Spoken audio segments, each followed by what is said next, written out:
My name is Lillian Ward, and in 2001, I was an intern at the Hull House Museum in Chicago. I was 22, studying social history, and working at this legendary place, founded by Jane Addams, felt like a dream come true. Everyone in the city knew the rumors about ghosts, the devil baby, and the curse that clung to the walls of the house.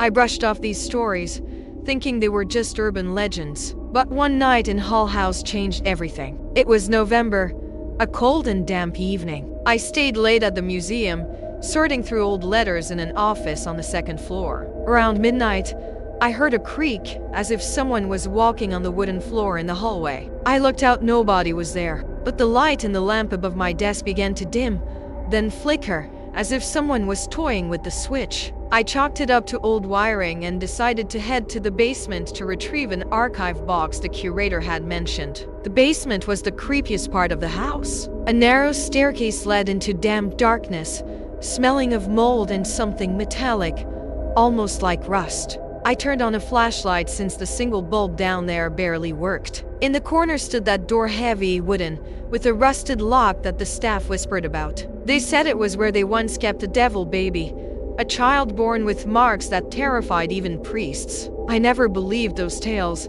but standing before that door, I felt a chill that cut to the bone. Then I heard a faint but distinct sound, like nails scratching on wood from the other side of the door. I froze, my heart pounding so loudly it drowned out everything else. The scratching turned into a whisper, high-pitched, childlike, but distorted, as if it came from underwater. I couldn't make out the words, but they sounded like a plea mixed with a threat. I stepped back, and my flashlight suddenly went out, plunging the basement into pitch blackness. That's when I felt it breathing, cold, ragged, right at the back of my neck. I spun around, but there was nothing, just emptiness. In the dark, I heard footsteps, not heavy, but small and quick, like a child running down the hall. They were getting closer, but I couldn't tell from where. I bolted for the stairs but tripped over something soft and wet. Shining my phone's light, I saw an old rag doll on the floor, one that hadn't been there before. Its eyes were torn out,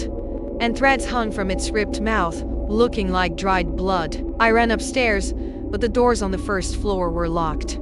That was impossible, I'd left them open. In a panic, I heard something heavy dragging across the floor behind me. In the mirror in the main hall, I caught a glimpse of a reflection, not mine. It was a woman hunched, in a black dress, her face hidden by long, tangled hair. She stood motionless, but her hands slowly rose, as if reaching for me. I screamed and ran to the window, but the glass frosted over, even though it was warm outside. Then the lights in the hall flickered back on, and I heard laughter, low, guttural, not human. It came from the basement, and I realized the door down there was open again. I don't know how I managed to break through the front door, but I burst outside, gasping in terror. When I looked back, I saw the same woman in the second floor window, her face now visible, empty eye sockets, and a black grin stretched ear to ear. The next day I quit. The curator, after hearing my story, just nodded and said, "Some things in this house are better left alone."